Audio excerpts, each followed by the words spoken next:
तो electoral bond को लेकर सरकार जिस तरीके से सुप्रीम कोर्ट के सामने फंसी हुई थी, उस पर अचानक अग्नि 5 का प्रहार और उसके बाद सीएए का वार। नमस्कार, मैं हूं राजकिशोर।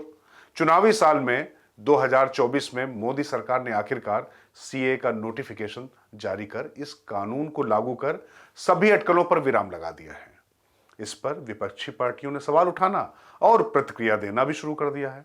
कांग्रेस ने इसे चुनाव को प्रभावित करने वाला कदम बताया तो सीए की मुखर विरोधी रही पश्चिम बंगाल की मुख्यमंत्री ममता बनर्जी ने कहा कि वो इसे अपने राज्य में लागू ही नहीं करेंगी। इस बीच विदेशी मीडिया अल जजीरा की सीए को लेकर प्रतिक्रिया भारत के खिलाफ विदेशी एजेंडे पर मुहर लगाती है। अभी तो भारत में सीए लागू होते ही अल जजीरा ने लिखा है कि भारत ने चुनाव से कुछ हफ्ते पहले मुस्लिम विरोधी नागरिकता कानून 2019 लागू कर दिया है। यानी समझा जा सकता है कि भारत और मौजूदा सरकार को लेकर विदेशी मीडिया किस तरह एक एजेंडे के तहत काम कर रही है। वैसे गृह मंत्री अमित शाह ने फरवरी महीने में ही दो टूक शब्दों में साफ कर दिया था कि सीए तो लागू होकर रहेगा और इसे लेकर किसी को कोई कंफ्यूजन नहीं होना चाहिए, और अब उसी के तहत इस कानून को अमली जामा भी पहना दिया गया है।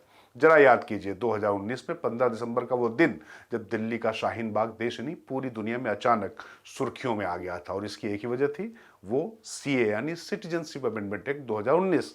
क्योंकि तब सीए के खिलाफ यहां से उठी चिंगारी ने देश के कई हिस्सों को अपनी लपेट में लिया था और कई लोग की जानें भी गई थी।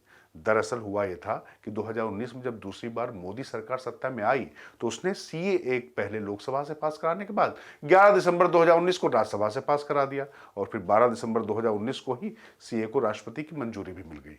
लेकिन 15 दिसंबर 2019 को दिल्ली के शाहीन बाग में सीए के खिलाफ ऐसा विरोध प्रदर्शन शुरू हुआ, या यूं समझ लीजिए कि भाजपा और मोदी शाह की सोची समझी रणनीति का यह हिस्सा था, क्योंकि तब तमाम विपक्षी पार्टियां सीए का विरोध कर रही थी, मुस्लिम मतदाताओं को लुभाने की कोशिश कर रही थी, जबकि मोदी सरकार पहले ही साफ कर चुकी थी कि इस एक्ट से भारतीय नागरिकों को कोई नुकसान नहीं होगा, चाहे वो किसी भी धर्म या समुदाय का हो। लेकिन तमाम विपक्षी पार्टियों मुस्लिमों के बीच सीए का डर दिखाकर उन्हें अपने पक्ष में करने की कोशिश कर रही थी, जबकि वो अच्छी तरह से जानती है कि भाजपा ऐसे मुद्दों को काउंटर करने के लिए आक्रामक तरीके से फ्रंट फुट पर खेलती है। और सच पूछिए तो ऐसे ही मुद्दे भाजपा को सूट करते हैं, और इसके जरिए वो अपने मतदाताओं को सेट करने में कोई कोर कसर ही नहीं छोड़ती। तभी चुनाव नजदीक आते ही भाजपा ने विपक्ष के मोहरों को पीटने के लिए एक एक कर अपने मोहरे चलने शुरू कर दिए हैं, और अब सीए लागू कर उसने एक और मास्टर स्ट्रोक मार दिया है।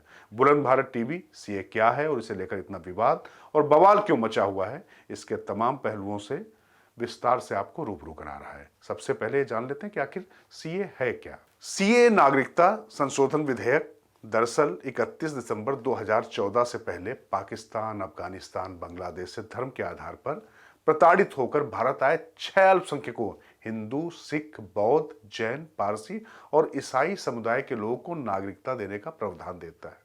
इसके लिए कोई दस्तावेज देने की जरूरत नहीं है। यह एक लंबे समय से भारत में शरण लेने वाले 6 अल्पसंख्यकों को बड़ी राहत देगा, लेकिन इसमें मुस्लिमों को शामिल नहीं करने को लेकर विरोधी इसे भेदभावपूर्ण करार दे रहे हैं। अब ये बताते हैं कि सीए का किस पर क्या प्रभाव पड़ेगा।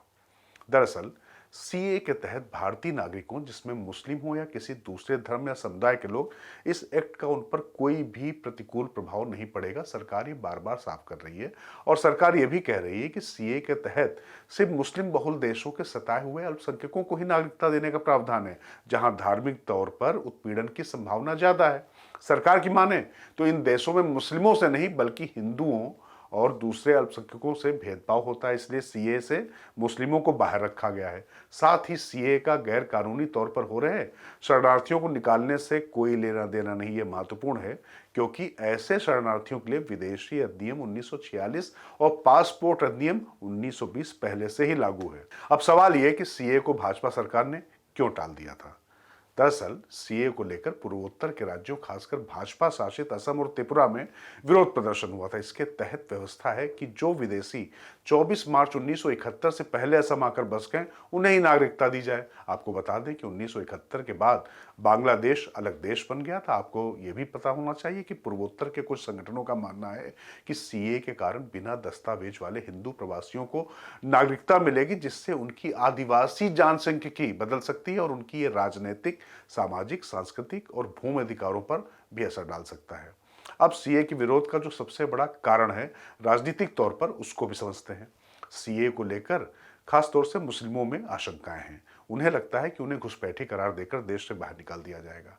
साथ ही सीए के तहत 3 देशों पाकिस्तान, अफगानिस्तान, बांग्लादेश से आए मुसलमानों को भारत में नागरिकता नहीं मिलेगी।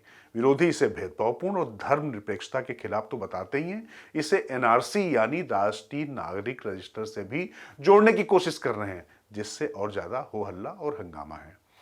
सीए के तहत नागरिकता के लिए आवेदन की प्रक्रिया क्या होगी, ये समझते हैं।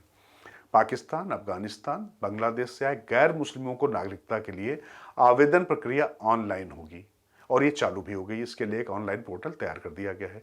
इसके तहत आवेदकों को बताना होगा कि वे भारत कब आए।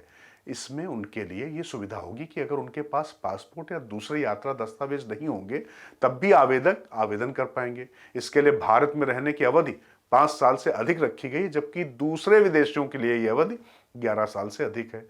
आवेदन करने के बाद गृह मंत्रालय आवेदन की जांच करेगा और आवेदक को नागरिकता दी जाएगी। वैसे भी नागरिकता देने का अधिकार तो केंद्र सरकार को ही है।